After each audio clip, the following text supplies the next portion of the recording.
Good afternoon, everyone, and welcome to another episode of Replays. Today we're going to be replaying the Encounters of the Strange Kind Underground Dwellers with Denise Harris.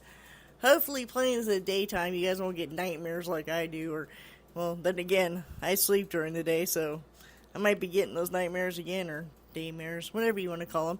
But anyways, enjoy this episode. The research she does is just crazy. You guys will love it. So, here you go.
And welcome to KBLP LLC with Encounters of the Strange Kind.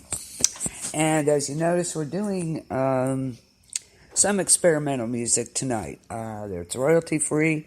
Thank you to Michelle for turning me onto this site. Interesting music, and I think it kind of fits the Encounters theme. So thanks, Michelle, for that. I hope you all enjoy that. Some of it's kind of creepy, definitely interesting.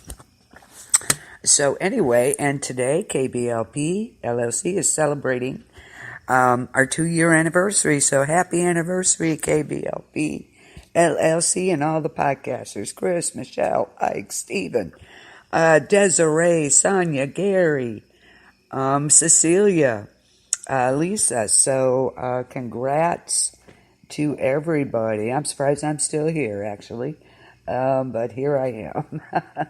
And tonight we're going to be talking about some strange things, underground monsters.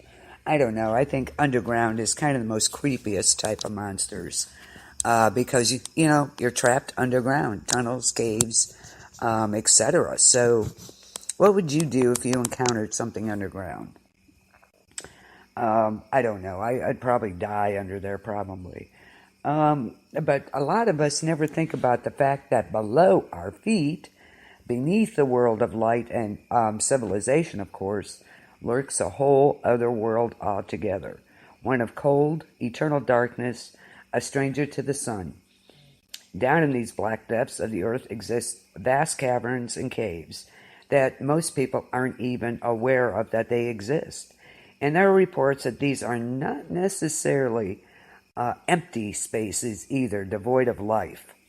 It seems there possibly exist some strange monsters down there in deep places of the earth, which shuffle about and stalk the never-ending night, and even once in a while poking up for their hidden lairs into our world to baffle and terrify you.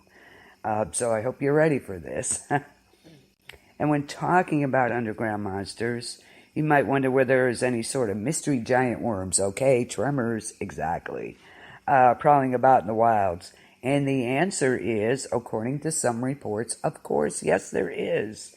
If you've seen the movie Tremors, yes, then you might know what I mean. And there is said to be a cryptid in the remote areas of South America that is very much like this. It's called, literally, I'm not going to try to pronounce it, Minohaco.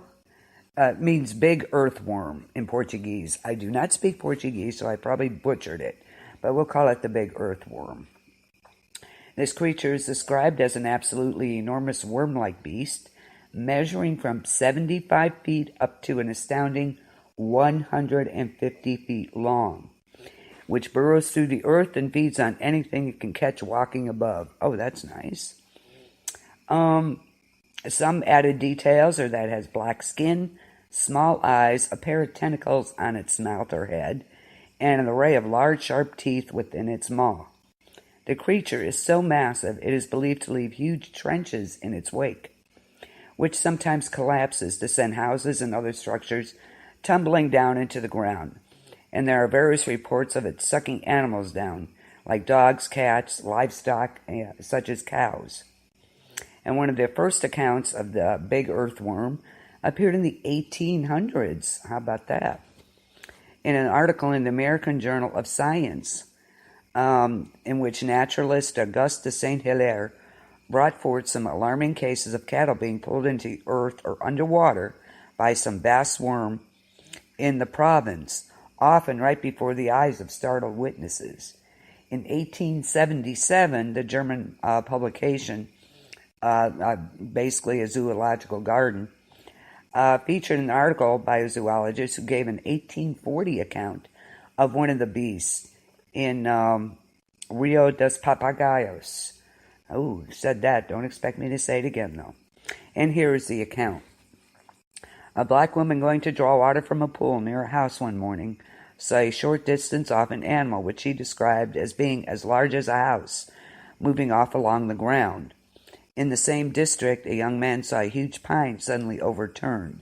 He found the surrounding earth in movement and an enormous worm-like black animal in the middle of it, about 25 meters long, with 2 horns on its head. That is the account that was given.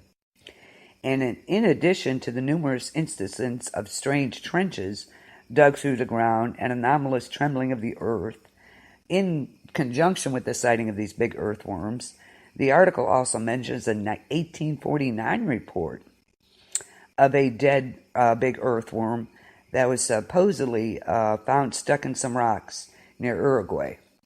The carcass was described as having rough skin like tree bark, scales like those of an armadillo, and in 1870 Mueller claimed that there had been a sighting in Brazil when a person apparently saw a massive legless creature with a pig-like snout lying on the back of the Rio das Caveiras.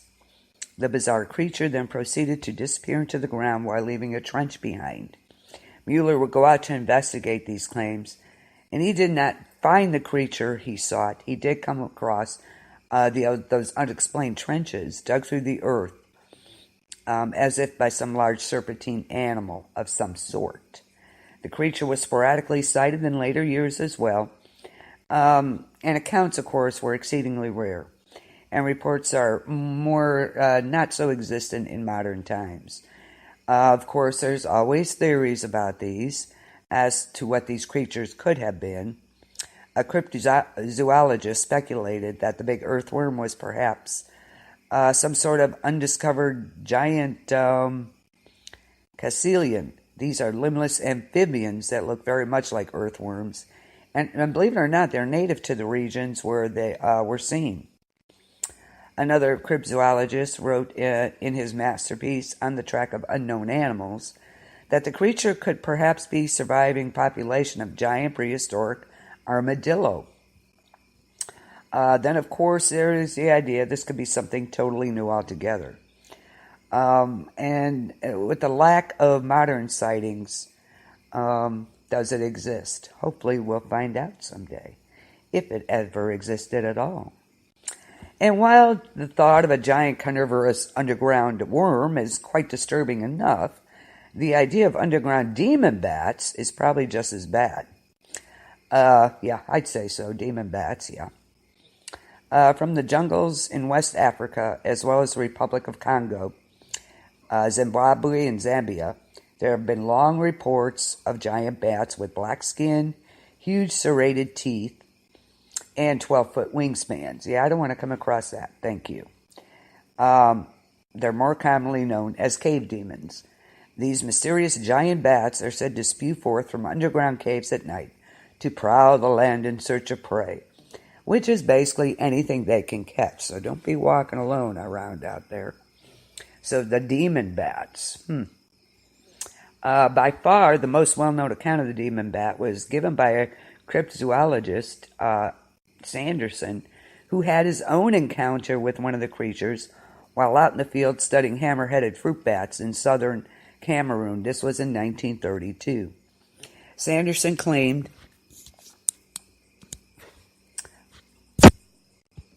Sanderson claimed that he was set upon by an enormous bat, which he estimated at being 4 times bigger than the fruit bats he was after, and he dubbed it the granddaddy of all bats.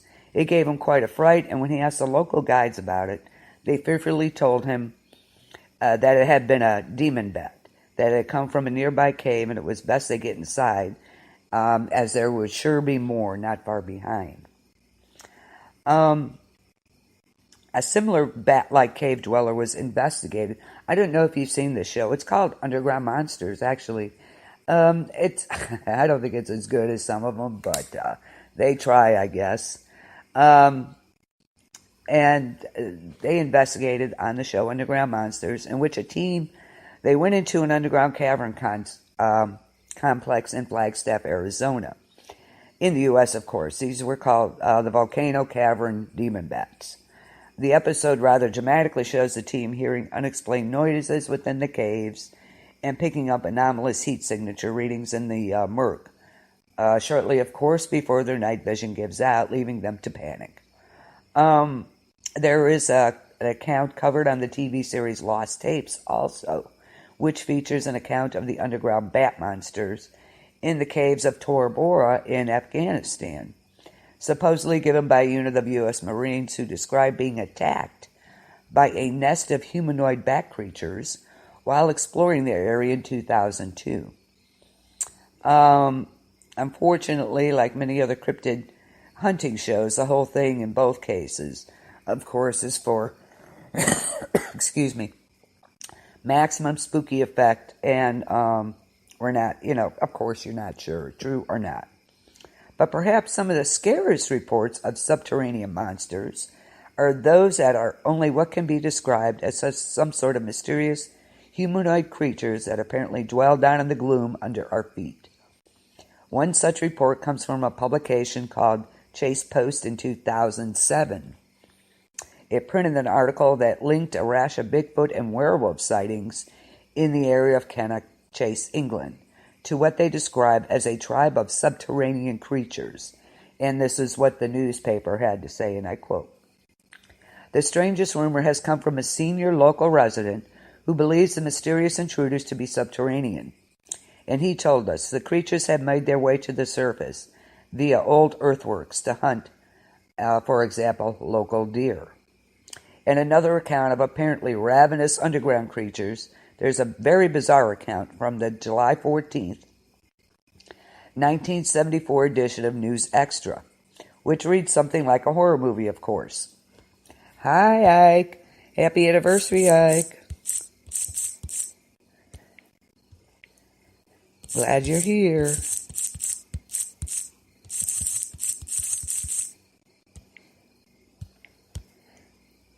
Yay for us. Yeah, two.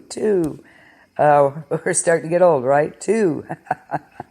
But according to an article in 1944, a mining inspector's report filed by Inspector Barger claimed that 15 miners had been eaten alive by some sort of humanoid monster down in the dank mines of Dixonville, Pennsylvania. Woohoo! Oh yeah. And check out the music. See what you think. It's kind of experimental music, but I thought it would be kind of cool to use. This is in Dixonville, Pennsylvania, I might add. They claim that 15 miners had been eaten alive after a cave-in. When rescuers arrived, they found the horrific sight of mutilated bodies, as if by a fierce wild animal. And it was enough to keep anyone from ever using the mine again. And apparently, of course, this was all kept under wraps for decades before being brought to our attention by Barger's son, Frank. So, again, it's things that they don't want us to know. And according to the unsettling original report, Barger had been summoned by the mining company to find out what happened to the vanished men. And together with another inspector, the two penetrated down into the darkness and eventually found the bodies of the miners, who had been mauled by some sort of powerful creature. Barger would say of the first corpse they stumbled across in the gloom, that man wasn't killed by any cave-in. He must have been killed by some sort of animal. Of course, that was obvious. They would find the rest of the bodies all in the same state of being savaged, and with still others nowhere to be found. And as horrifying as all this was, things got worse when the two rescuers also suffered a cave-in and got stuck there in the mine along with the dead bodies and whatever had killed them. They waited for rescuers to come get them. Barger claimed to have taken a nap to awaken to something there with them. And they described it as a shadowy humanoid beast.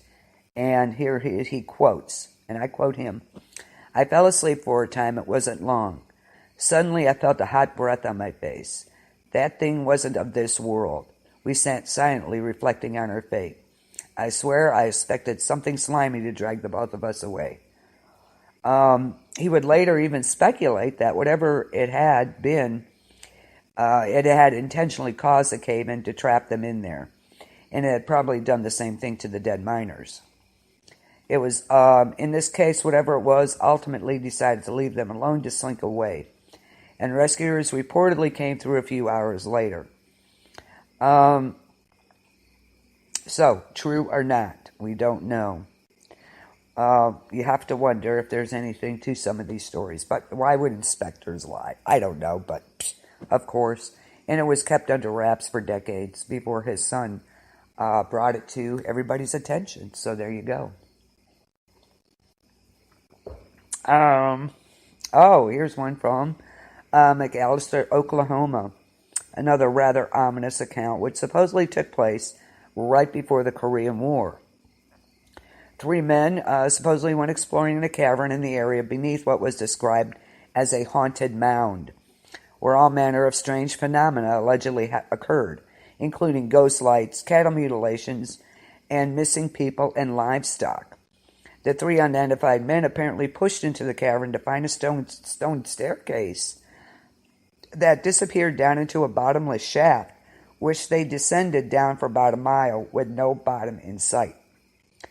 The 3 explorers began to worry about whether they'd ever find their way back and headed back up the precarious stairway, of course. They managed to make it up, at least 2 of them did, when they heard a scream from the 3rd down below, followed by a gunshot. The 3rd man soon came scrambling up out of the dark, white with fear and shaking. He had explained to the others he had been coming up the stairway behind them when hairy animal men had pounced upon him and attacked him. He showed them some yellowish liquid on his clothes that claimed had come from one of the creatures he had shot. And that was enough to send them all on their way out as fast as they could. And in our modern times, there seems no end to our relentless push into the wilds of our planet. The places where mysterious creatures can hide are shrinking day by day in our insatiable drive to conquer our planet. Which is so true, so sad too. However, one frontier seems to remain rather well hidden from our eyes, and that is the domain of the dark that meanders beneath us. What secrets, curiosities, and wonders do these subterranean worlds hold? What creatures call them home? It's hard to know for sure, but when reading these reports, such as we've heard here, it seems that there is still possibly much that remains hidden from us, and things that stalk about in the inky black where few of us dare to tread. Would anybody out there go looking for some cave creatures?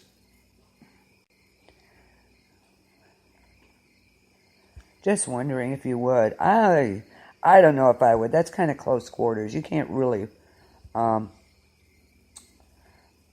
walk anywhere. I mean, there's no place to run to, is what I'm trying to say. Not walk anywhere, but there's, where are you going to run to? There's only one way in, usually, and one way out. So, I don't know. I don't think I'd like to encounter any underground monsters, personally. What about you guys? Don't you know? Nope, you... That was quick. Quick answer. Ike?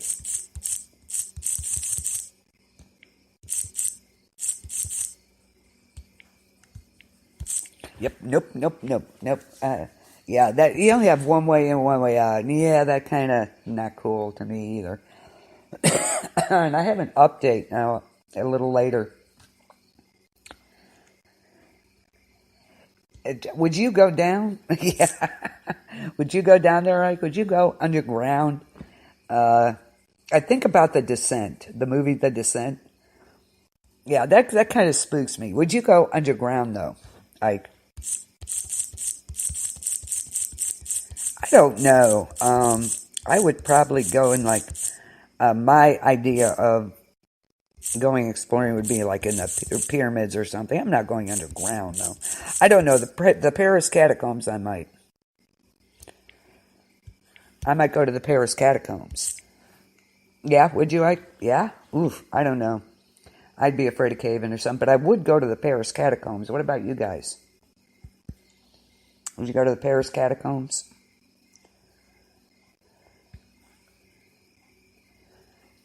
I would go there, definitely. So, we'll talk about the Paris catacombs in a bit. And of course, happy birthday to us. Hi, Michelle. I know that you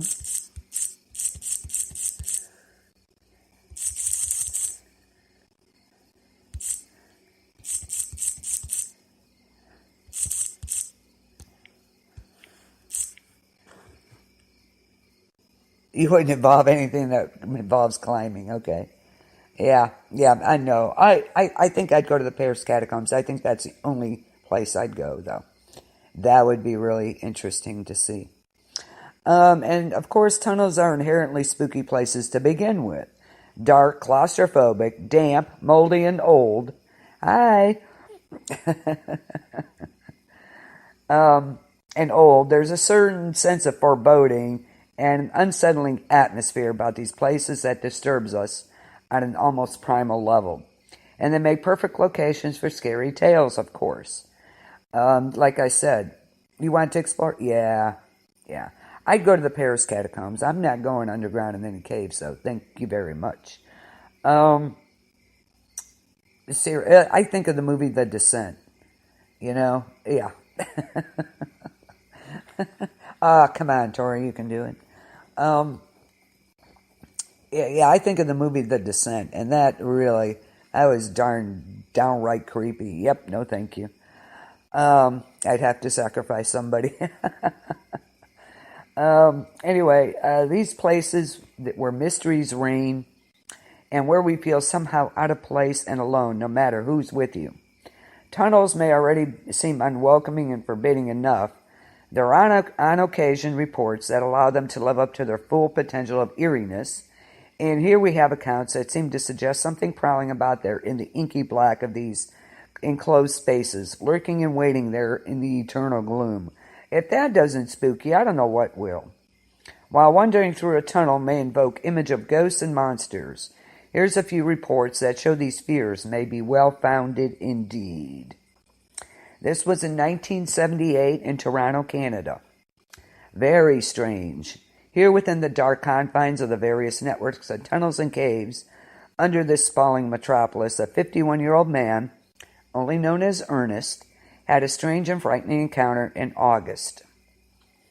The witness claims he had been out searching the neighborhood for a missing kitten from a litter he had been raising with his wife, and he stumbled across a tunnel entrance and decided to go get a flashlight and investigate where it led, and perhaps even find his missing kitten in the process. He claims that he penetrated around 10 feet into the murk and suddenly came across a creature that looked somewhat like a long and thin monkey about 3 feet in height, with large teeth and covered in gray fur. The unsettling eyes which peered out of the darkness from deep sockets were described as being bright orange and slanted. And to make the whole ordeal even more horrific, Ernest reported that the creature spoke to him. And this is what he said of the odd events. And I quote, "I saw a living nightmare that I'll never forget. It said, 'Go away, go away, go away.'" Probably Gollum, in a hissing voice. Then it took off down a long tunnel off to the side. I got out of there as fast as I could. I was shaking with fear. That is Ernest's account. Sounds like Gollum, my precious. Right? Okay, go away, go away. But anyway, Ernest would later grudgingly tell the Toronto Sun newspaper of his experience after being encouraged by a friend to do so. But he refrained from getting his last name out of fear. He didn't want to be ridiculed and whatever, and people trapsing all over the place, of course. Staff from the Sun newspaper went as far as to accompany Ernest to the location in March of 1979. And, of course, they found indeed there was an entrance to a cave at the end of a passageway between houses that led into a narrow tunnel that dropped off. Okay, cool. Oh, I don't use twit, whatever. I got enough to do. I don't need to do that. Anyway, this passageway led into a narrow tunnel that dropped off into a gloom sharply and was surmised to lead to the unseen sewer system down below. When they investigated down below, they didn't see any strange creature, but they did find the main carcass of a cat half buried in the ground. When sewer now listen to this. Yeah, in a way, but we're not really going there. That's for another day. When sewer officials were questioned about what Ernest had perhaps seen, an employee gave this rather ominous statement, and I quote, "People who work on the surface don't know what it's like down there. It's a whole different world. Who would have thought that a few years ago that people would live in sewers? And yet that's what they found in New York a few years back. I don't know what Ernest saw down there. I'll tell you one thing. If we could get in there, I sure as hell wouldn't want to go down alone."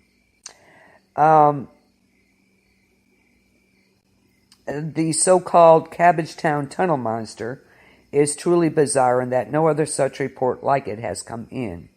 And it's hard to say what the creature in question could possibly be, especially considering that it allegedly spoke to him.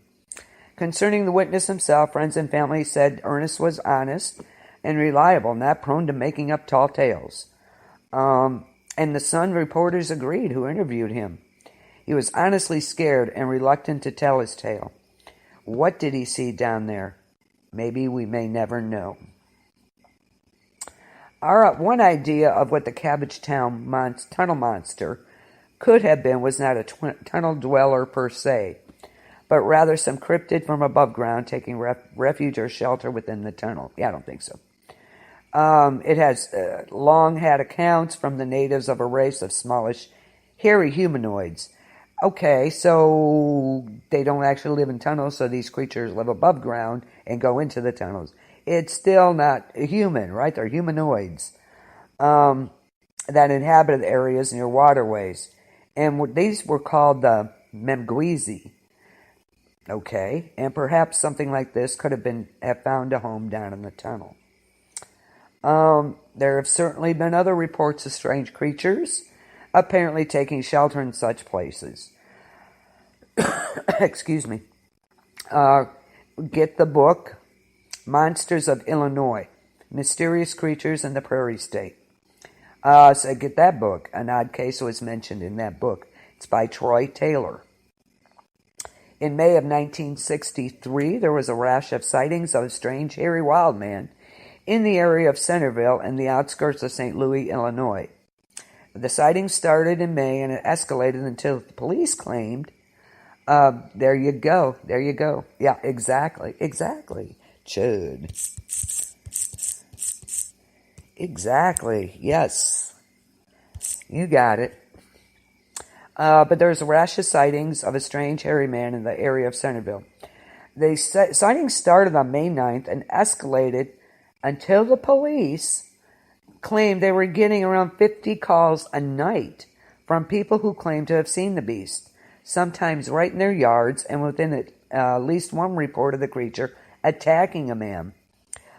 Some reports mention that the fierce and bizarre beast had a habit of disappearing down into the sewers or tunnels. And one such report came from a group of kids who claimed that a creature that looked half man, half woman, and with half bald head and half a head of hair, was often seen lurking around a housing project on 9th Street and had a habit of plunging down into a tunnel on 12th Street. The sightings did drop off, and by the end of the month, meaning we will probably never know what these people saw. Just as weird was a report that appeared in March 81 edition of the New Valley Dispatch of PA. According to an article by Michael Burke entitled Green Things Sparks Rumors, a group of youth exploring near Kensington, PA, sighted a reptilian 4-foot-tall dinosauroid humanoid with a thin tail emerging from a sewer tunnel.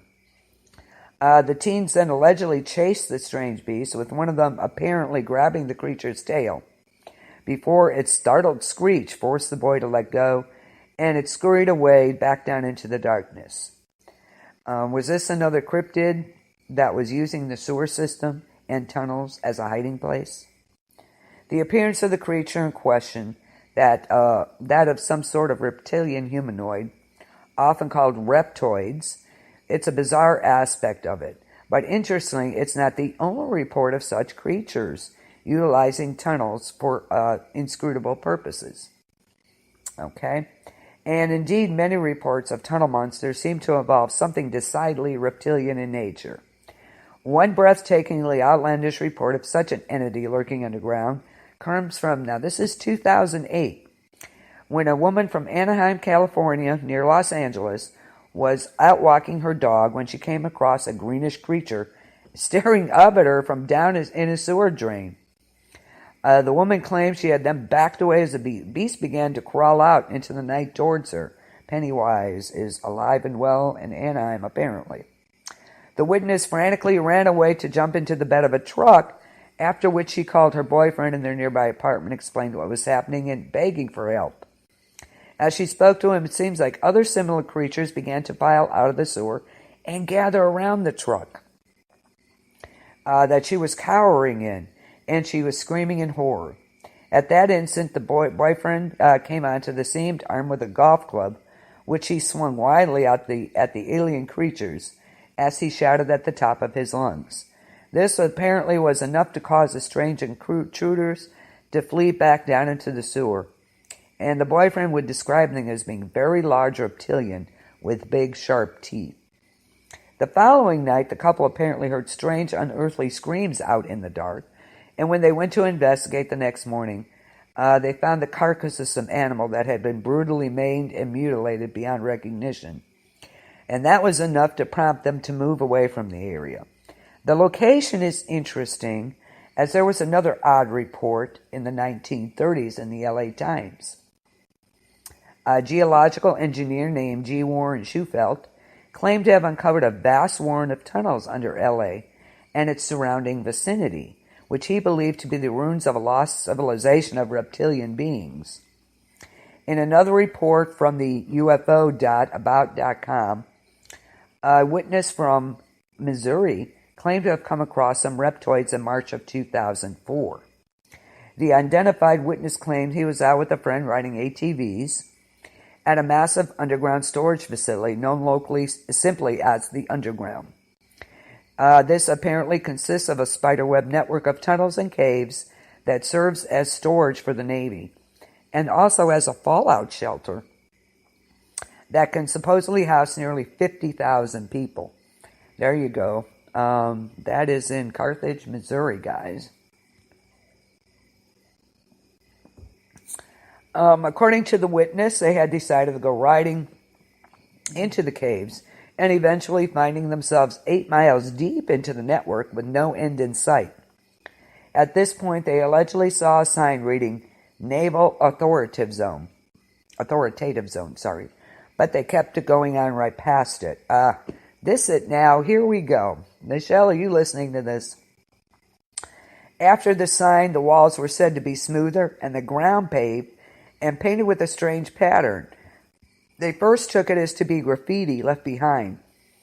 Not long after this, they claimed they passed through some sort of holographic projection on the cave wall and found themselves in a new section with an intricate road system, which seemed very old to them. The area was also described as having a strange damp odor pervading the air. The lights had dimmed and the temperature had dropped significantly. The witnesses then noticed a pair of bizarre creatures standing around 30 feet away, which were described as looking like large, powerfully built bipedal reptiles of some sort. One of the creatures was apparently 7 feet tall and reddish in color, while the other was 6 feet tall and a pale whitish color. The unsettling sight elicited a scream from one of the witnesses, which caused one of the creatures to come towards them. The two tore off on their ATVs, plunging back through the hologram, even as the bigger of the entities gave chase with frightening speed. One of the witnesses says that when he looked back, he could see that thing had raised its arm, which was tipped with a clawed hand holding some sort of device, which had fired to hit one of the ATVs, and it caused the engine to abruptly die. And the witness would say of the chase, and I quote, "We passed through the wall projection, and I looked back and saw the thing raise its arm, and it had a weapon of some sorts. It fired and hit the ATV my friend was on. The engine died, and he stopped. I told him to jump on, and he did. I gunned it, and then my friend said, 'Stop.' I slowed down, and he said, 'Look.' I looked back, and the thing had stopped at the graffiti on the cave floor." The ATV was on its side of the graffiti symbol. It was obvious the thing would not cross the markings. I slowed more. We were now about 75 feet away. I stopped, and the three of us, me, my friend, and the reptile man, just looked at each other for about 15 seconds. And let me tell you, that is a long time. Then I started to leave. It stayed there waiting and not moving until we were totally out of sight. As soon as we cleared the cave, I got my cell phone out and called the sheriff's department. And of course, as usual, the call did not do much good, according to the witnesses. The sheriff's department allegedly simply told them underground security would handle it, and hung up. And this underground security then converged upon them almost immediately, and the puzzling case then takes on a rather ominous conspiratorial vibe, with the witness saying of what happened next. Sounds shades of Area 51. No, we might have to delve more into this one at a later show, okay? And the witness quote, and I quote, "We were told to leave, not to tell anybody about this, that if I came back, the Navy would press charges. I was also told that I had 10 minutes to leave or I would be taken in. What can I say? We left. It has been 3 days since this has happened, and I'm still shaken. I am a pretty big person, 6'4" and 265, and I have never in my life been afraid for my life until this past Sunday. I lost one of my 2 ATVs. As far as I know, it's still in there. My friend will not talk about it, and I have not heard anything from anyone about it. I did call the sheriff's department, and they said they never got a call from me." Well, that's my story. I have never, ever had anything strange happen in my life, and I'm very concerned about this. I can tell you this, I really had an urge to kill the things I saw down there. I don't know if that's a natural reaction, as most people have toward a natural revulsion towards reptiles, or because of my faith in the feeling of evil. All I know is that they are real, and I wish I could do something, anything to combat or help against these things. Take care, and thank you for letting me write and share this experience. So we're talking shades of Area 51 here, where they converge upon them and more or less threaten them. So, I'm not quite sure what to make of this myself. Wow. And that was in, where did I say that was?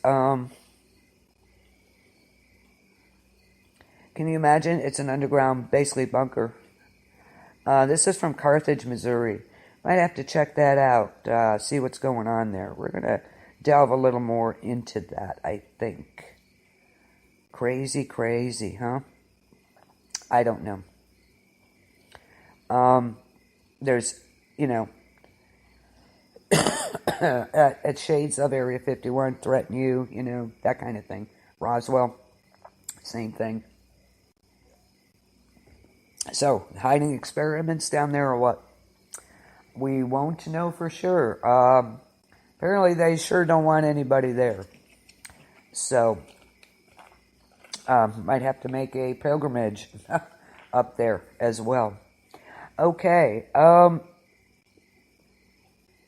Here, another, almost equally as completely, yet oddly compelling, is a subterranean reptoid report sent in to the Phantoms and Monsters website by a witness from Austria, calling himself Gregor, who claimed to be a trained geologist and told a deeply weird tale indeed. And here we go.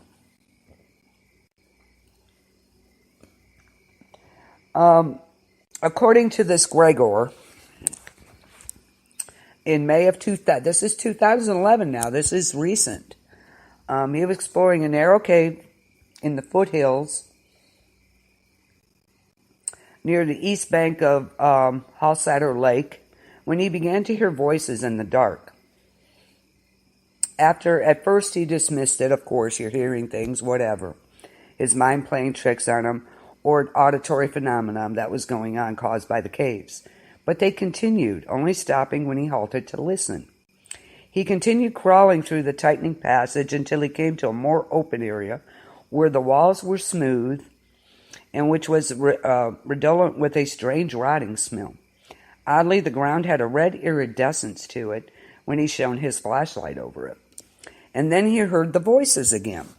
The witness would say of what happened next, and I quote, "At this point, I was terrified and started to hurry back through the narrow cave. After I squeezed back several meters, I was able to turn my head just enough to look back into the dark chamber. A yellow light slowly made its way into the chamber from the left opening. Then there were several yellow lights following the first. As the lights moved through the opening into the chamber, then back through the opening on the right, I was able to see the beings. The sight sent fear throughout my body. I was actually paralyzed. The creatures were humanoid in stature, but these were not human. Each varied in height, but all looked the same. Muscular lizards that walked upright like humans. There is not a better term I can use to identify these beings. These creatures wore dark, colored, full-body uniforms that extended and covered the feet. I couldn't tell the exact color of the skin, but each had a pronounced muzzle. The long tails were very prominent and swiftly swayed back and forth as they moved. The arms and legs were massive. I could detect the musculature through the uniforms. There were voices also, as if they were talking to each other. Their voices actually sounded human, though I could not detect the language. There were possibly 20 or more of these creatures as they walked single file in through one chamber and into another. Gregor reported that he got out of there as fast as he could, and he claimed that he was in such shock that the trip back to his office he doesn't remember. He was in a daze. When he was in a safe place, he apparently wrote down the details of the whole experience in his journal.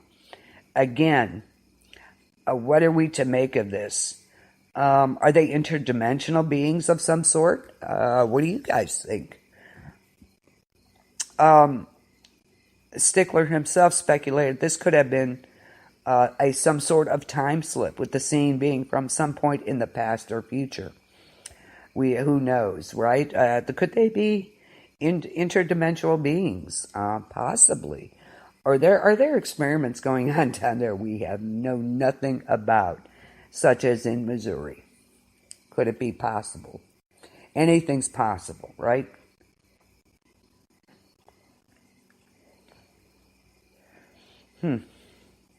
Another case, of course, which is hard to categorize. This originates in the rugged Cascade Mountains of Washington, again in the U.S., where there is a long abandoned train tunnel called the Cascade Tunnel.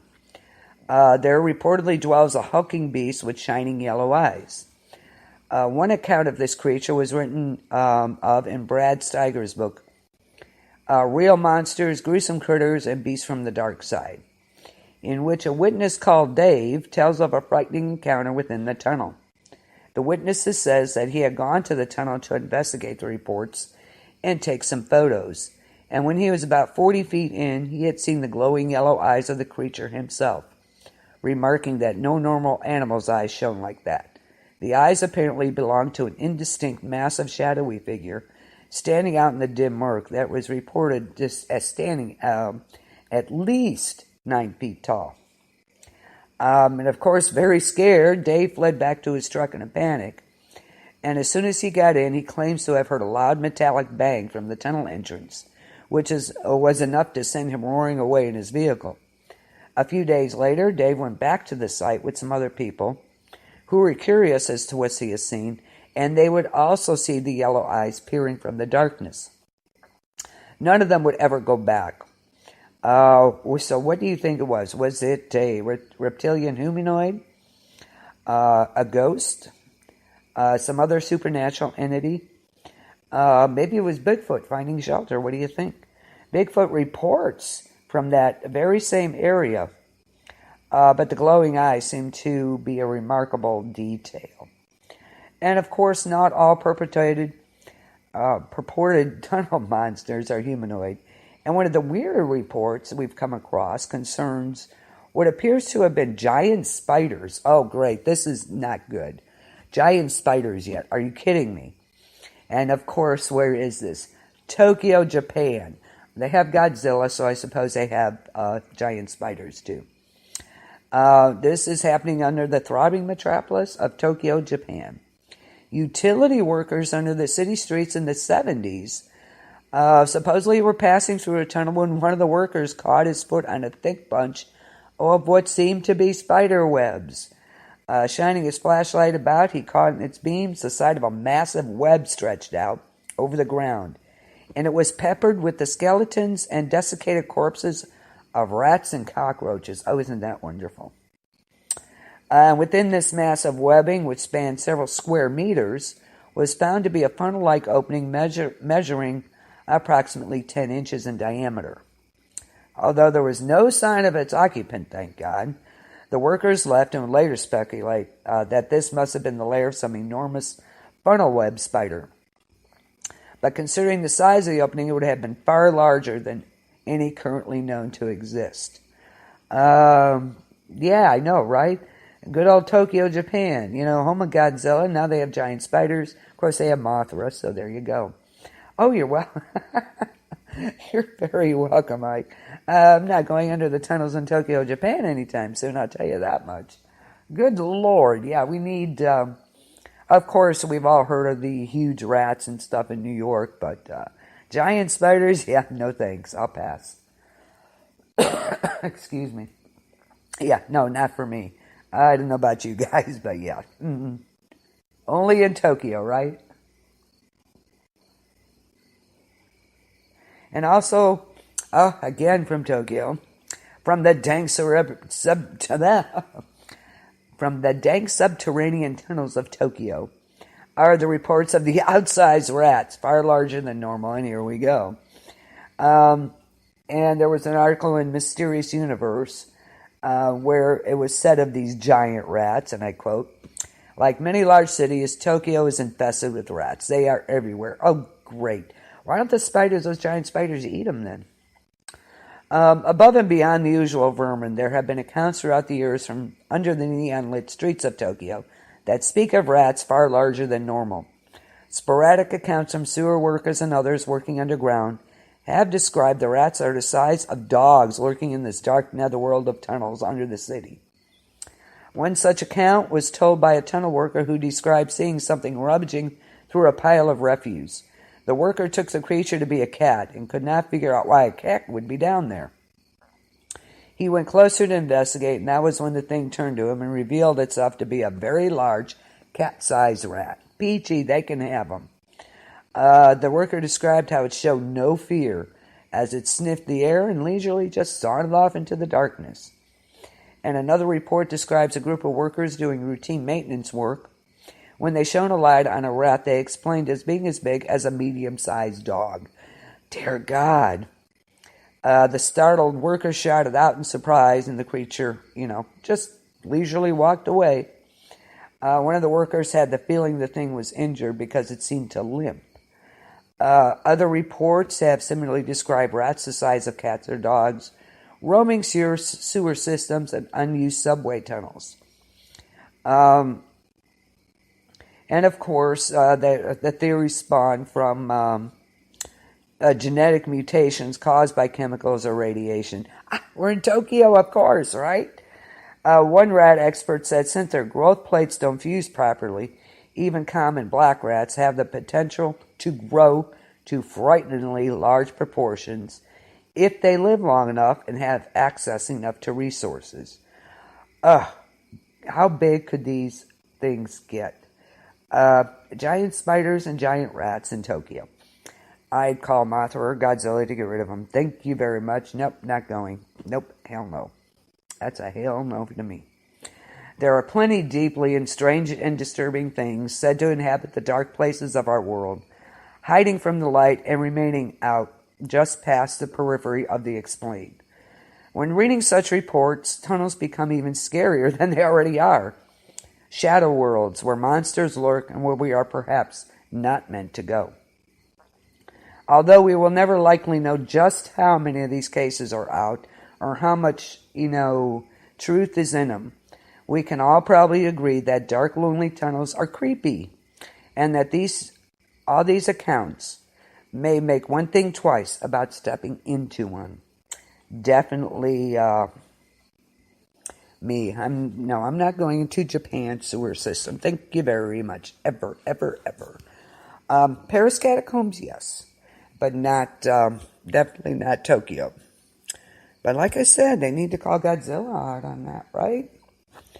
Okay, we're going to take a quick break. Ike, I have this experimental music. I hope you guys like it. We'll see. And this one is called Dream of the Insomniac.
And welcome back to KBLP and Encounters of the Strange Kind.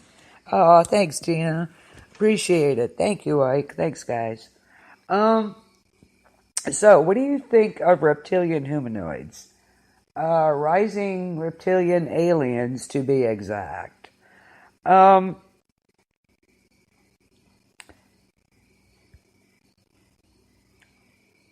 don't know. The Lizard Man, how about that? Yep, the place to be tonight.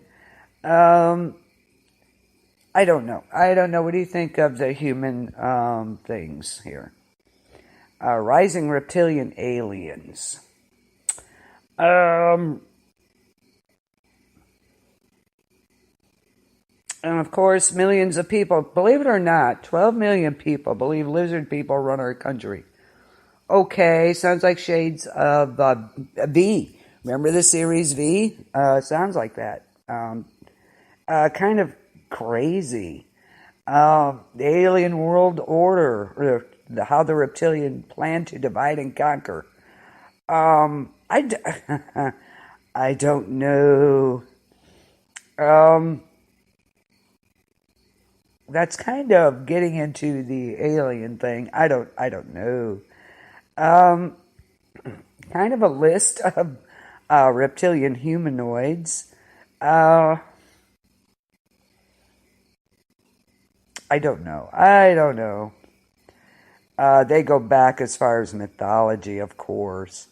The Enchanted Moura from Portuguese. Snakes with long blonde hair. Oh, yeah, no, thank you. The Lizard Man of Ore Swamp in South Carolina. This is said to inhabit the swampland of the region, down back in there.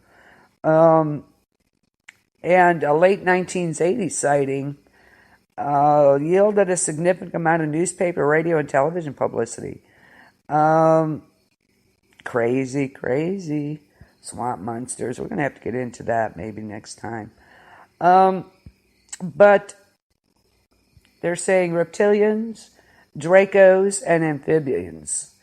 I don't know. It goes back as far as there's a rich history behind these reptilians appearing alien.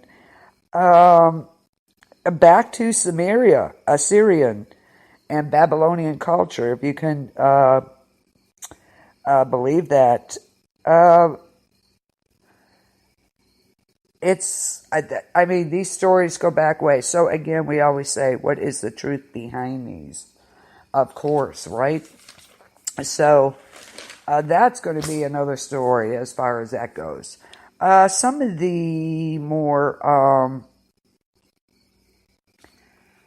underground monsters. Now, this is a new show that was on the Discovery Channel, I believe it was. And there's the Cross Creek Cavern Draco. Cross Creek Cavern Draco. And it's a vicious hybrid of human and lizard. And allegedly haunts the dark waters of the Northern California river cave. So check out these episodes. You can catch them on YouTube. Underground Monsters. There's a group of guys that go exploring these. It's another, but they're into the caverns. Is there a Draco down there? Which is basically it's a name for dragon. Lives beneath the surface of the dark waters. And they go exploring these places, but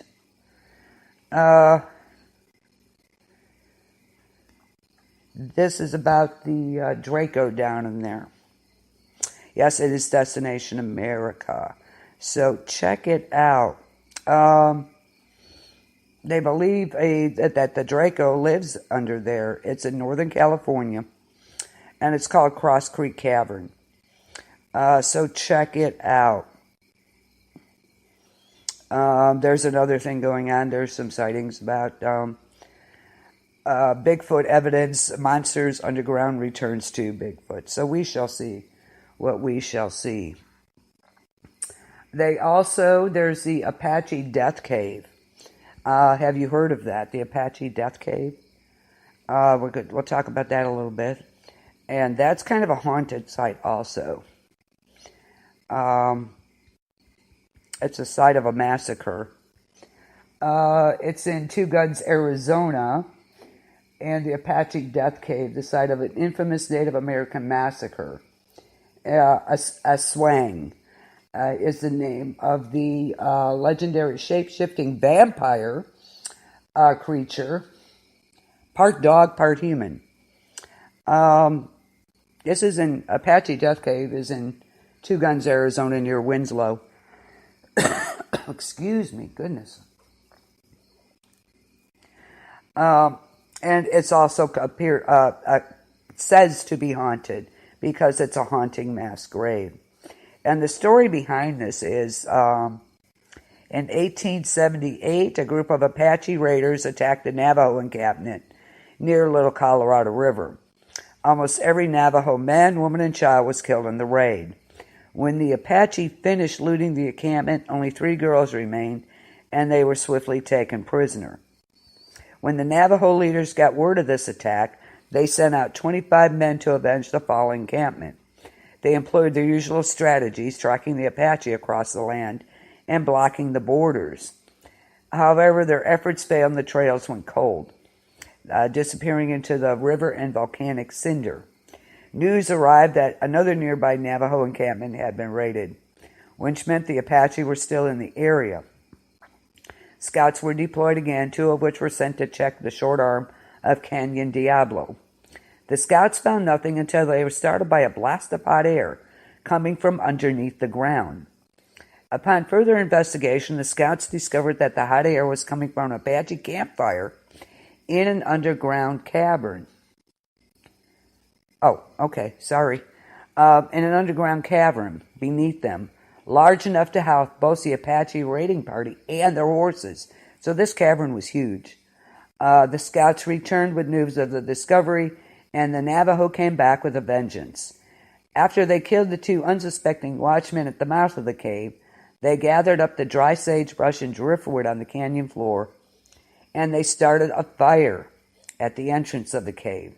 Now aware of the attack as smoke billowed into their hideaway, the Apaches slit the throats of their horses and used what was left of the water to put out the flames, doing their best to seal off the entrance with the corpses of their horses. Oh, that's disgusting. A lone Apache man escaped from the fiery barrier and begged for mercy. The Navajo, per tradition, proposed a customary payment of goods and stock in exchange for forgiveness. The spokesman agreed, and it seemed that the Apache's life would be saved. However, when the Navajo asked about the 3 girls they had taken prisoner, the Apache spokesman hesitated, which confirmed the Navajo's worst fears. The girls had already met their end. Enraged, the Navajo shot their guns into the cave and added more fuel to the fire. It wasn't long until smoke and the sound of Apache singing their death songs filled the air. When the songs faded and the smoke cleared, the Navajo broke through the charred horse corpse barrier. They retrieved their goods and stripped off the valuables of the 42 Apaches that suffocated inside. From that point on, no Apache has used that cave for any reason, and they would never again raid the Navajo people. Local tribes would warn the pioneers about the cave, saying that the land around it was cursed. The pioneers who lived there would later report hearing disembodied groans, ghostly footsteps, and the horrendous stories of the massacre at the cave. So there you go. And supposedly, the Aswang lives there. I believe it's called, Aswang.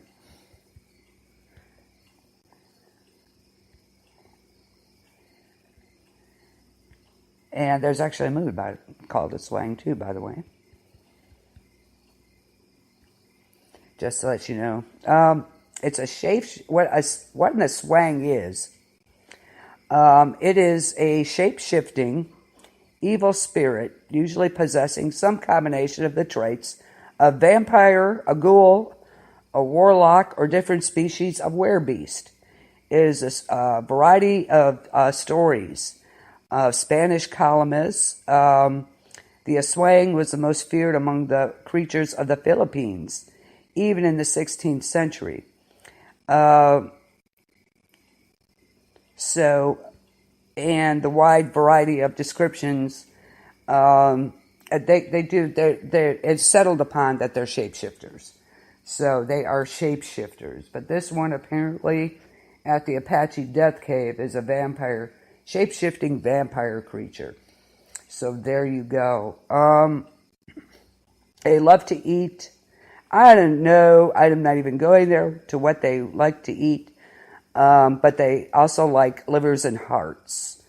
I don't even want to go with what they're going after. They can live as regular as town people that are quiet, shy, and elusive.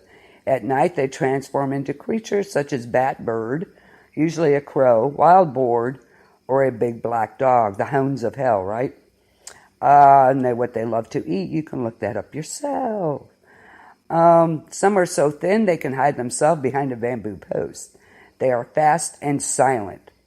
Some also make noises like the tick-tick. The noise, and that name was derived from the noise it produces. What it does, and they're louder the farther away the aswang is, and it confuses its potential victims. They may also replace their live victims with stolen cadavers with doppelgangers made from tree trunks or other plant materials. The facsimile will return to the victim's home, only to become extremely sick and die. And a aswang will also have bloodshot eyes, a result of staying up all night, searching for houses where wakes are held to steal the bodies. Aswangs are physically much more like humans at daytime. They only change their appearance at night when they feel they are hungry. If an aswang married a human upon their wedding, his or her mate will become an aswang as well. Yeah, interesting, right? The couple may hunt together at night, but will most often go in separate directions to avoid quick detection, and possibly because they don't like to share the same food. Well, la-da-dee-da, good for them. Crazy. There is also, check out Underground Monsters, seriously. It's pretty good. They have some good stuff. And there's called the Shadow Mine Subteralien. Do you know what a subteralien is? This is the first time I have heard what a subteralien is. Do you know that, Ike? A subteralien. In Calaveras County in California, there is a shadow mine. And these guys go there to hunt the subteralien creature that might be more sophisticated than any they have hunted before. And it could be armed and hostile.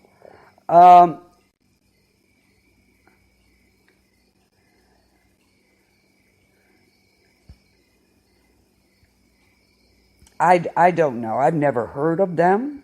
This is the first time. Now, aswang. That's a vampire thing, that dude right here. You've heard of, the shape-shifting. That's the name that they call it. It derived from the Philippines.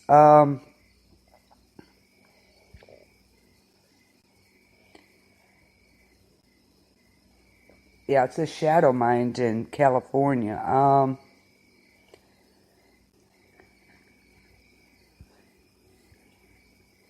Let me see. There wasn't a whole lot of info on it.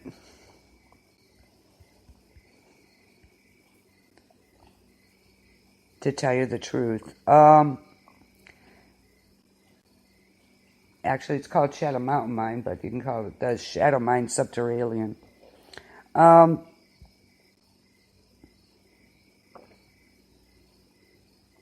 It's Calaveras County, California. But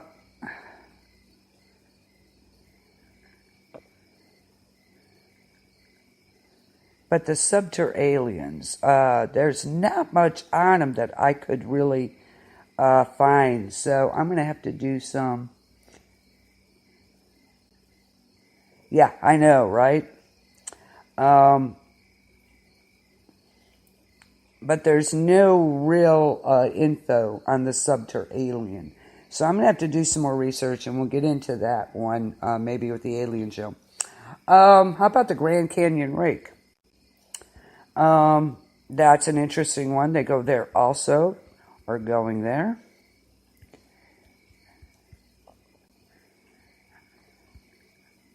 The Grand Canyon Rake creatures. This is in Reach Springs, Arizona.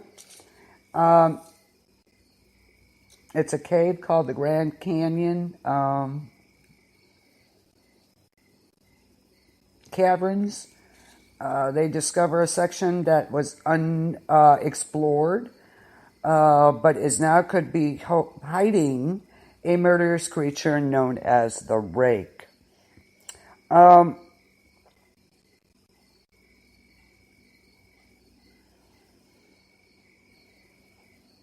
So that's another one.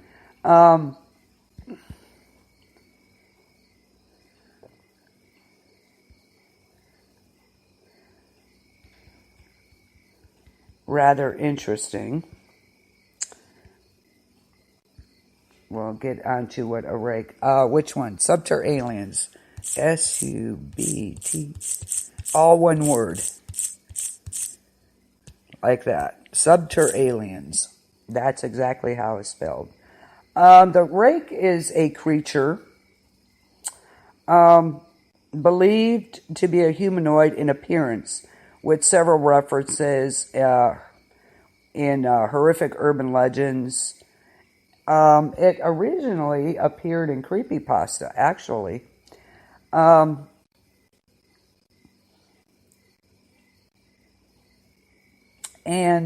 the creature reportedly attacks humans and often causes its victims great psychological trauma.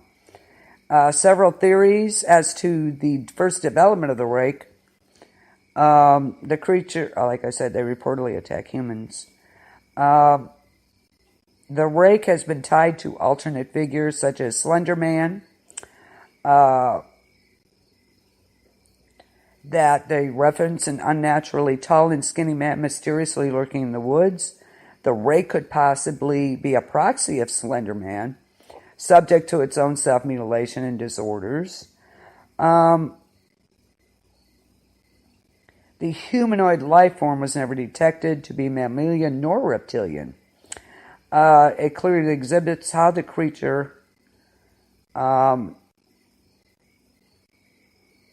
let's see.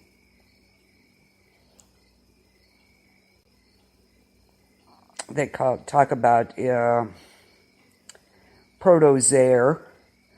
The protozoa feeds on the host until it is matured fully into a rake. Okay, it's a propagation of its species entirely dependent on a living human being. The rake must nourish itself like Nosferatu, so there you go. A living vampire-like creature who needs the sustenance of meat and blood, not only human, but animals as well. So that is a rake. Interesting. Actually, a first account of the rake existence was in 1691, so they have been around a long time as well. They identified the rake as name, and this was in a mariner's log. It described the rake as having hollow black eyes and being terrifying in nature. Now, in 1964, a suicide note was written in which the author claims to have committed suicide due to repeated encounters with the rake, in fear the creature will torment him horribly. And currently, the most complete tale of the rake was written in 2006. It begins with her waking her husband up early in the morning. As she sat up, she saw what seemed to be a naked, incredibly pale man at the foot of the bed and gasped. It could have even looked like a naked, a hairless dog. The husband curled up when he saw the figure. After a few moments, in one fast motion, the rake scurried to the husband's side of the bed and stared at him. And seconds later, the creature ran into the children's room. It fled covered in blood, as the wife states, when the couple approached the room, leaving the mangled body of their daughter, whose last words, "He is the rake." And while the husband rushed the daughter to the hospital, he accidentally drove into a nearby lake and drowned with his daughter. Several months after this horrible event, the woman began researching the creature identified as the rake. She noticed the pattern of repeated visits in the reports she read. She began digitally recording her room each night and listening to the tapes during the day. At the start of the third week, she heard the first signs of a visit from in the form of a shrill voice of the rake. She knew the sound. She couldn't listen to it long enough to transcribe it. The woman was later found dead on her floor. Another encounter with the rake was in 2017. 3 girls sighted it inside a wood right next to their neighborhood in Austin, Texas.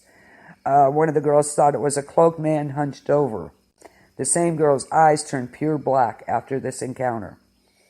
Another girl thought it might have been a wendigo, and the last girl thought it was a bush. Later, one of the girls found a video that had rake footage, and she showed it, and they realized what they saw was a rake. So there you go. That is a rake. So there's plenty of places in the U.S. to check out these.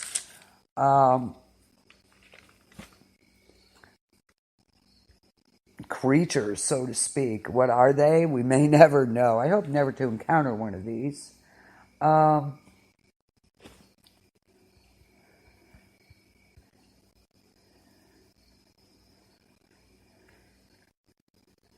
And the last one is in Flagstaff, Arizona, in volcanic caverns.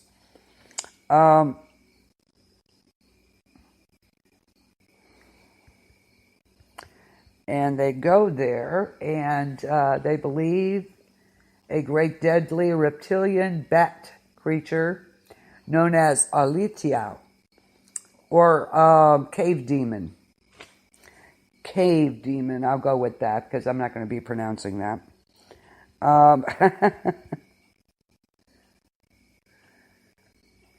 And this is in Flagstaff. Yes. Yeah, they do, don't they? Yeah, they do. They also call it lava tubes, I guess.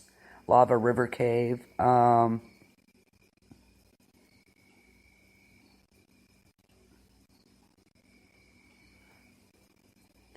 And the creature known as a cave demon. Okay. Olitiao. I'm not even going to try and pronounce it. I will spell it here. Olitiau. That's not even close. Olit. There it is. That is the correct name, or cave demon. It's actually, it's a gigantic cryptid bat to have started in Central Africa. That name comes from a fusion of 2 words, a name for ceremonial dance masks used to represent demons. They are said to have 6 to 12 foot wingspans. Their body is allegedly black, though their wings have been described as either dark brown or red. Their lower jaws are said to contain 2-inch long serrated teeth with equal spacing between the between each tooth. And of course, Gerald Russell, while hunting hammerhead fruited bats in southern Cameroon, Sanderson, we talked about him earlier, claimed that a cave demon, I'm not even going to try to pronounce it. He called it the granddaddy of all bats. In Lost Tapes, one of the shows, Lost Tapes, it was entitled Cave Demons. Check it out. It was known as the giant bat. Curiously, it's described as coming from the Tora Bora caves in Afghanistan. So, check that out.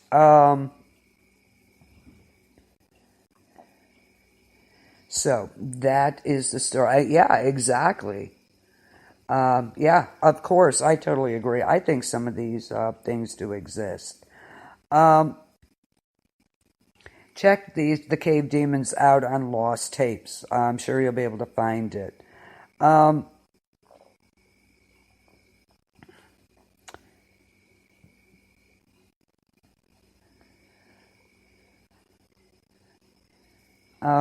Geez. Corporal Latrell Wade is attacked in the lost tapes with this and partially decapitated by an unknown flying creature. The other corporal, Derek Sawyer's death is unknown, and it's possible the creatures themselves were killed as well. Cave demons they're bat-like creatures that have been known to terrorize their enemies when they are disturbed. According to the lost tapes, they're described as having black or gray fur, a monkey-like face, and clawed feet, and 10 to 15-foot wingspan. In Brazil, they are called bat people. In Mexico, in ancient Mayan, they were called the death bat. In Vietnam, they are known as night flyers. And these winged humanoids are generally 5 feet tall with eerie feminine features. They swoop down on their victims and terrorize them. The continent of Africa has reported many sightings of these. An immense vast creature that was seen by, of course, the naturalist cryptozoologist Sanderson. In Senegal, the creature is called Guarafero. And of course, the creatures are said to roost in volcano-type areas. I don't know. I've never seen lost tapes. I've never seen it.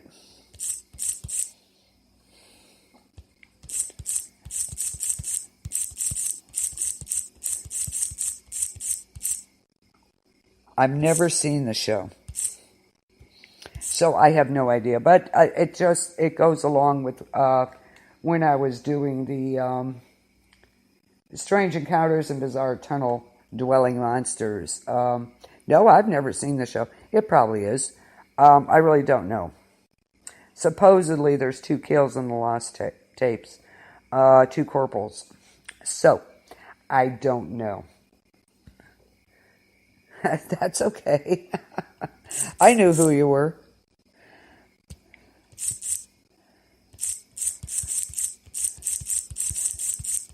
I wasn't talking to myself, I don't think. That's okay. Yeah, I don't know. I've never seen the show myself. I've never seen the lost tapes. So, but it seems like around every dark corner there's,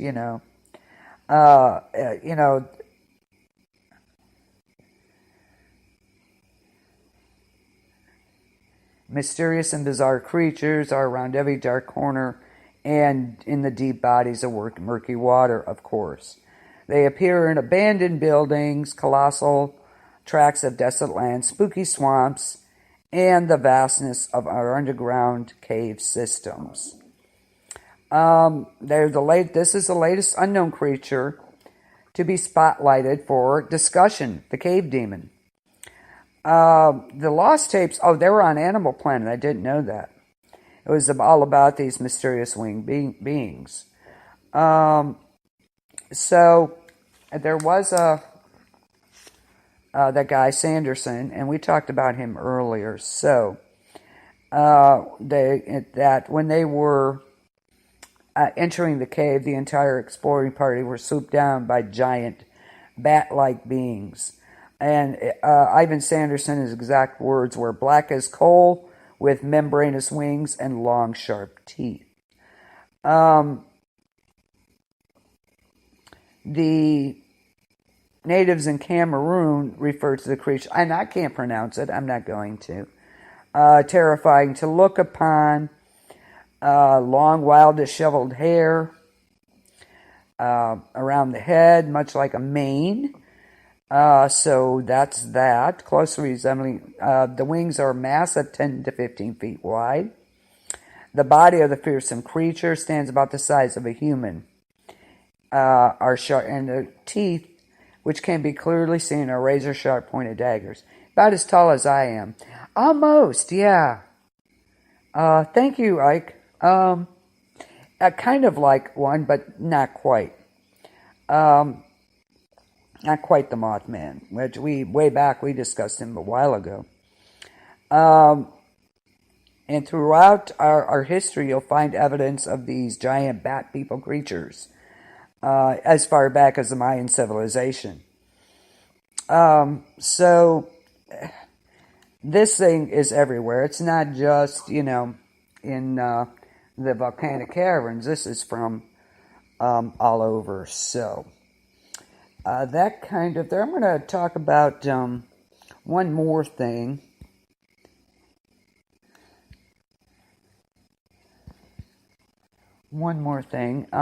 Maybe a couple. And then we'll wrap it up for tonight. Again, happy anniversary, KBLT.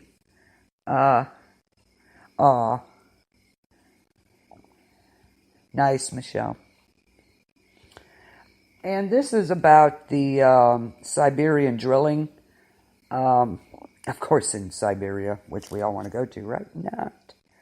So, hang on just a second here while I get it.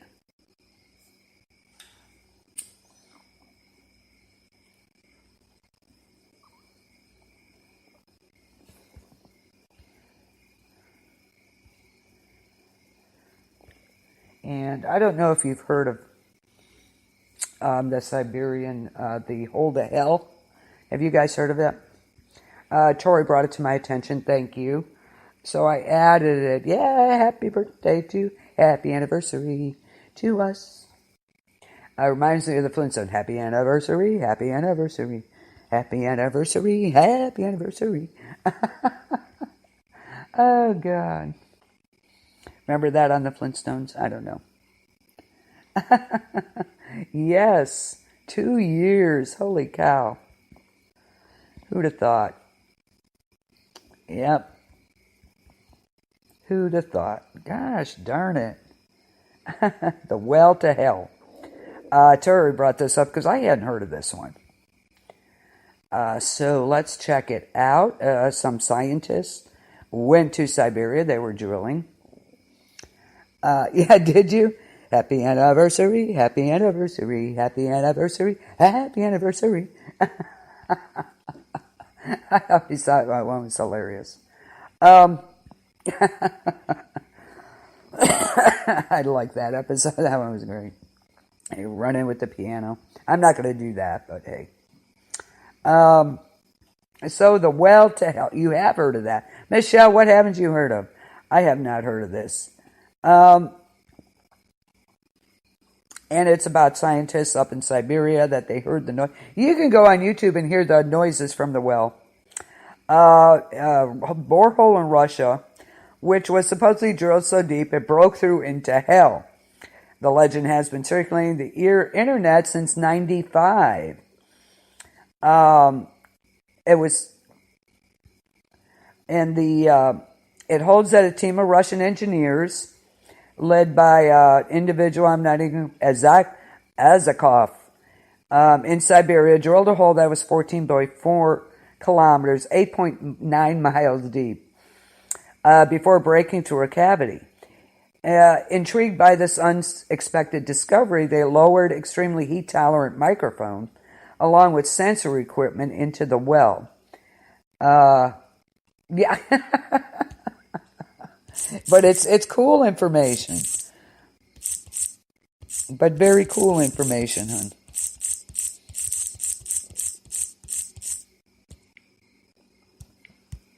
Anyway, the temperature deep within was 1,000 degrees Celsius, which is 2,000 degrees Fahrenheit. Heat from a chamber of fire from Supposedly, tormented screams of the damned could be heard. Sometimes it was sounded like the soundtrack of the 1972 movie Bear and Blood. I don't know. The Soviet Union did in fact, drilled a hole more than 7.5 miles deep. Upon reaching the depth of 40,230 feet on the border of Norway and Finland in 1989, some interesting geological anomalies were found. Temperatures that reached 600 degrees Fahrenheit, which, of course, makes deeper drilling very expensive. Interesting. I don't know. Apparently, you can go to YouTube and The Sounds from Hell. I think that's what it's called. So, check it out. You can hear it. See what you think. And there's a movie based on this, on the well to hell. 9 Miles Down is the movie, which I didn't know.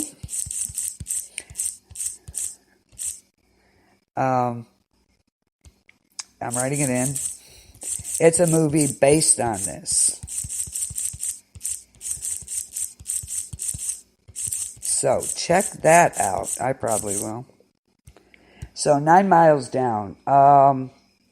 It started in the early 1990s. A Russian scientist in Siberia had drilled so deep that they had broken into hell and recorded the screams of the damned emanating from the borehole. So check it out. Let's see. Adrian Paul is in here. So might be interesting. Not sure. So check it out. 9 Miles Down. It's a movie that's based on this. So there you go. One more thing tonight before we wrap it up.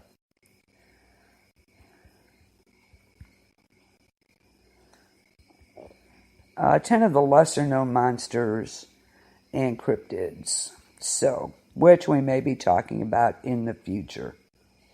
So something, to look out for.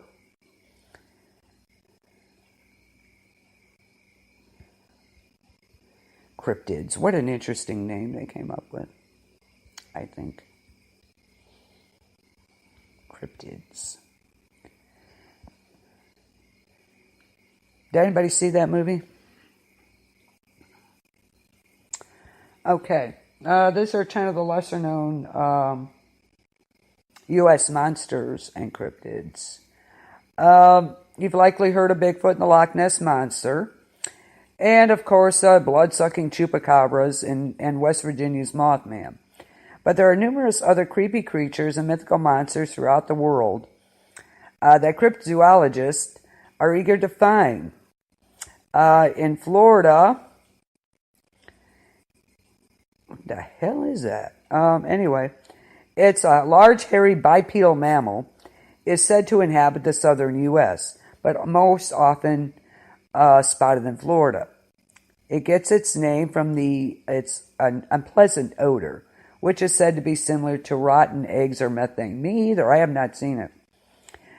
Reports of the creature are most common in the 60s and 70s. Sightings continue today, but the most famous one took place in the year 2000. The year 2000, guys. 2 photographs of an animal alleged to be the skunk ape were mailed to the Sarasota Sheriff's Department. She said that the cryptid had entered her yard for 3 nights and taken apples. She was convinced the animal was an escaped orangutan, but not true. That's supposed to be a skunk ape. The creature might be part of the same species as Bigfoot. How about the Tahoe Tessie? Swamp ape. Anyway, Tahoe Tessie. This is in California, Nevada. And we'll get into these later. I'm just going through some of the lesser known ones. This is an aquatic creature in Lake Tahoe. Back to the members of the Washoe tribes in the mid-19th century, who said the cryptid lived in an underwater tunnel beneath cave rock. The sightings continue today with witnesses describing the creatures between up to 80 feet long. I'm just going to go through them real quick. There's a human-goat hybrid that has a deformed human torso. Goat legs and a horned head.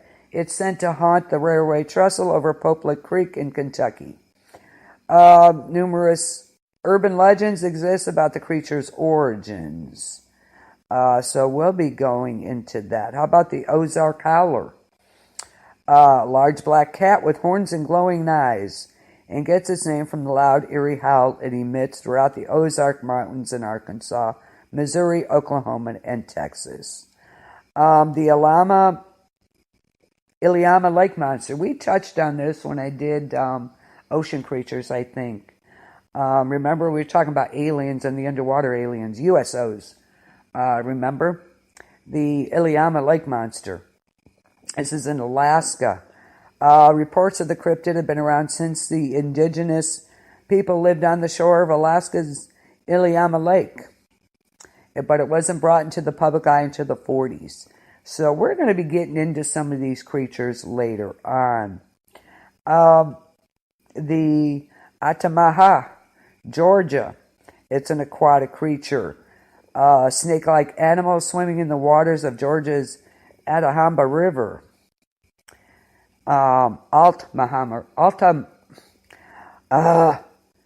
Altamaha River, thank you, that date back to the 18th century. And of course,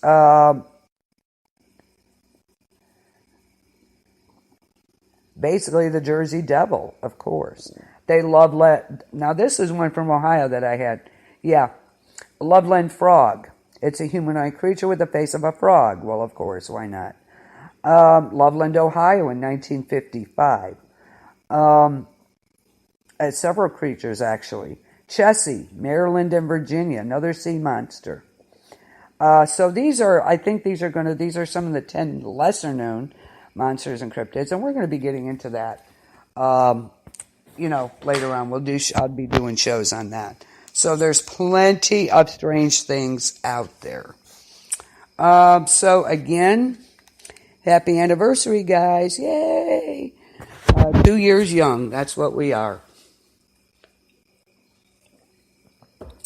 So WTF was on today. Yeah, way to go, Michelle. Love it, love it. And of course, I think Ike, you're going to be on after me, and Lolita's Jam. Yeah, they did. That's the Loveland Frog from Loveland, Ohio. So we'll be getting into more of some of these creatures later on in the future podcasts. So, yeah. So way to go, Michelle. Make sure you guys check out WTF. She usually does it on Tuesdays, but today, what is today? Thursday, but she did it today, but way to go. Love it. That's such a great thing. She's so awesome with that. So check that out, guys. Very welcome, Michelle. Very welcome. She just goes on, and it's so awesome. And thank you. I don't know if you heard that at the beginning of the show. I thanked you for, I checked out that archive of, experimental music, and I'm playing that tonight. A lot of the music from there. So let me know what you think. Anyway, let's see. So Ike, Stephen, Michelle, Chris, Sonia, Gary, Desiree, everybody. Yes. Yay, Stephen. Congrats on your son, on his enlistment. I know it's going to be tough, but be very, very proud of him. That's so excellent. Nothing but the best for him. Good luck and stay safe, okay? Yes. Yeah, he probably got busy. It's okay. Yeah, thank you for enlisting and going to be, thank you for your service, to his son. So thank you, Stephen. Let's see. What's going on? So I'm sure podcasts, are you going? Yeah. Are you going on after me, Ike? Hello? I just want to make sure so I can let people know if you're going on. Ike Diaz may be on after this show, which would be in a little bit. And Lolita's Jam, I believe, will be on. So, yay, Lolita. Hip-hop music, some underground stuff, new artists. So check her out for sure. Tori, that is your site to stop by. All day today, podcast from KBLP, celebrating our 2-year anniversary. Tomorrow night, Hollywood Review. And, of course, the new movies. Deadpool 2 is out on DVD. Check it out. I got it, of course. And new movies. What were the top movies? What's coming out on DVDs shortly? Oh, you're going on after Lolita. Okay. Oh, Lolita's first. Lolita's Jam is first. Awesome. So check her out for sure. We'll be talking about DVDs and, of course, September 7th, what comes out. Yeah.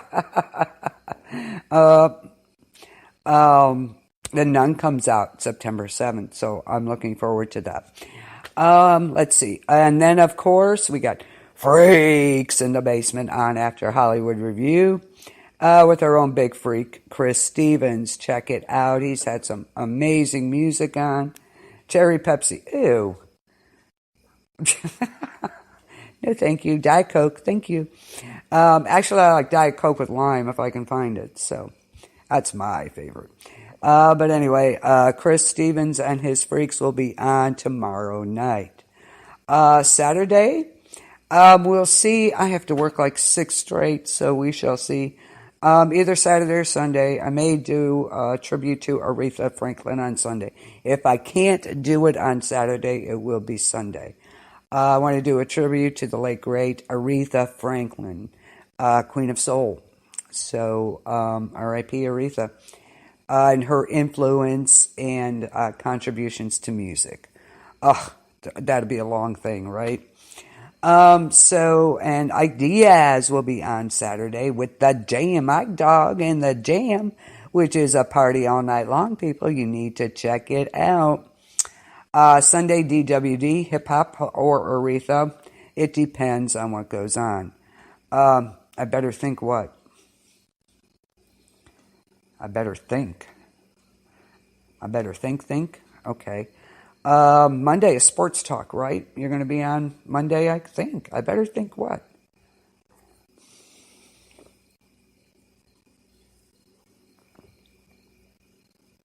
What am I trying to do to you? I don't know. Aretha. Yes, Aretha. Bless her heart, right? What am I doing to you with that? I'm confused. What am I? I'm not trying to do it to you, though. Do you want me to do her, Michelle? I will do her. I know Tori wants to hear it too, so may do her Sunday instead of hip hop.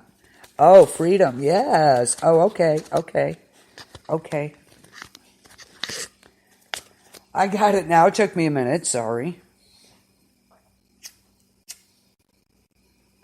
So, I just dropped my phone again. But hopefully we'll get... I'd like to do them both this weekend, but we shall see. I got it right. Oh, stop it.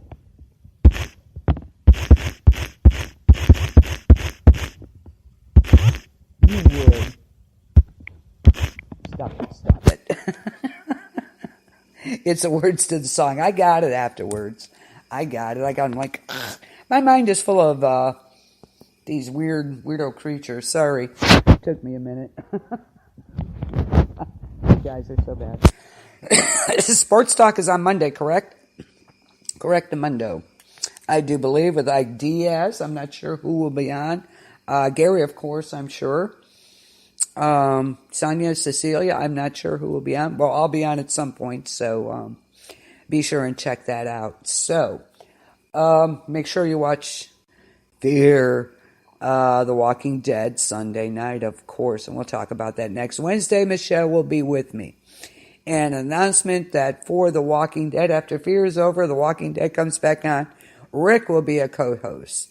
on that also. He'll do every other Wednesday like Michelle. When Michelle works, he'll be on. So that should break it up for everybody so you're not having to do it all the time. So, Diaz. Yeah, Rick Moylan. I cannot wait. He did that thing with Daryl at the end of the season. It was freaking hilarious. We'll see what he has to say about it when he comes back. So, good people here. Good people.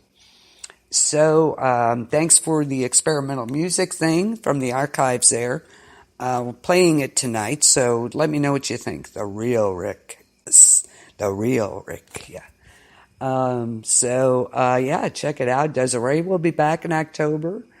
Hopefully next month I'll be getting set, talking with the people from the Haunted Hydro here in Fremont, so I can do a live podcast from the Haunted Attraction in October.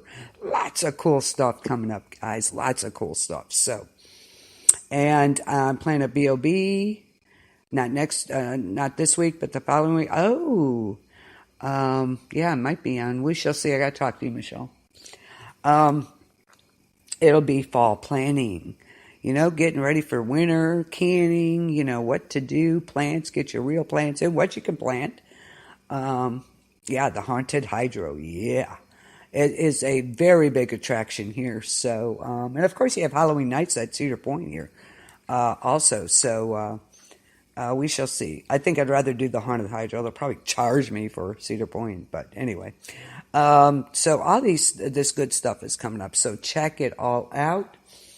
Let me know at KBLP LLC what you want to hear about. Okay, on DWD, Decades with Denise and Encounters. So yeah, let me know what you'd like to hear. Okay, shout out to some groups now. Shout out to Planet B period, O period, B period. Great site on Facebook. It's a great page. Prepping, survival tips, anything you want to know, go there. And they are so nice there. You have a question, they'll be happy to answer it. Shout out to Conflicted. That is with Julie Kinney. It's what if scenarios. So check it out. She is such a wonderful, wonderful person. Shout out to Survival Wolves with Mike Ronan. Mike Ronan, what a nice guy. It was such a honor to meet you and talk with you. So check it out, guys. Seriously. Very good pages. Of course, KBLP LLC. That's where you can get all the shows. Give us your suggestions, your comments.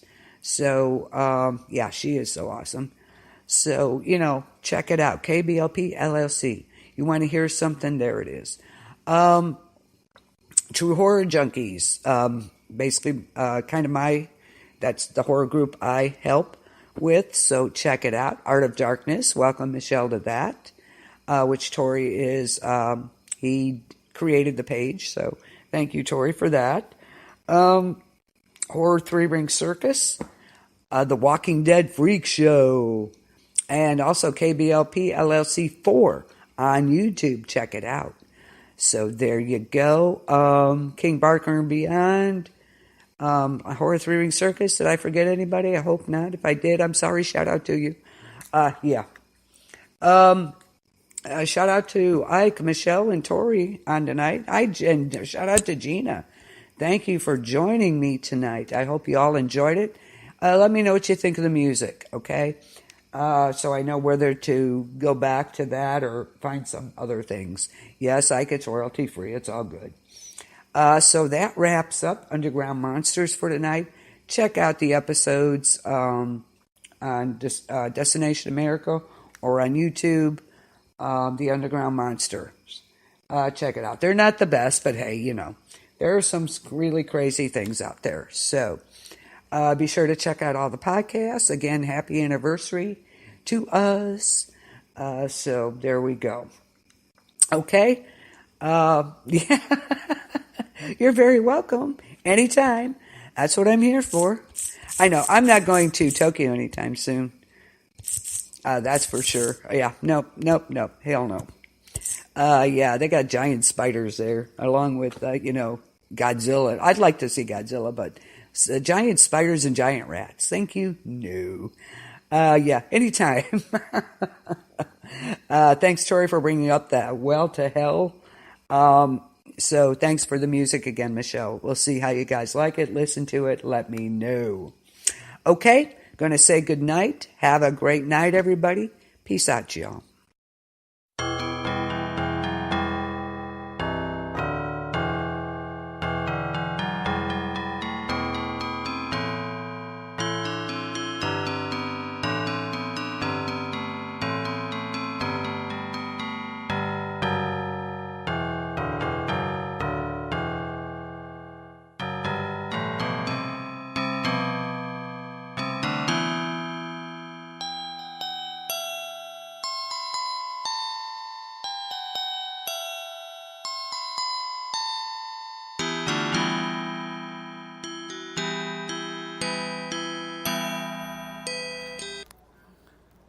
And that was a recent episode of Replays with Denise Harris, Encounters of the Strange Kind.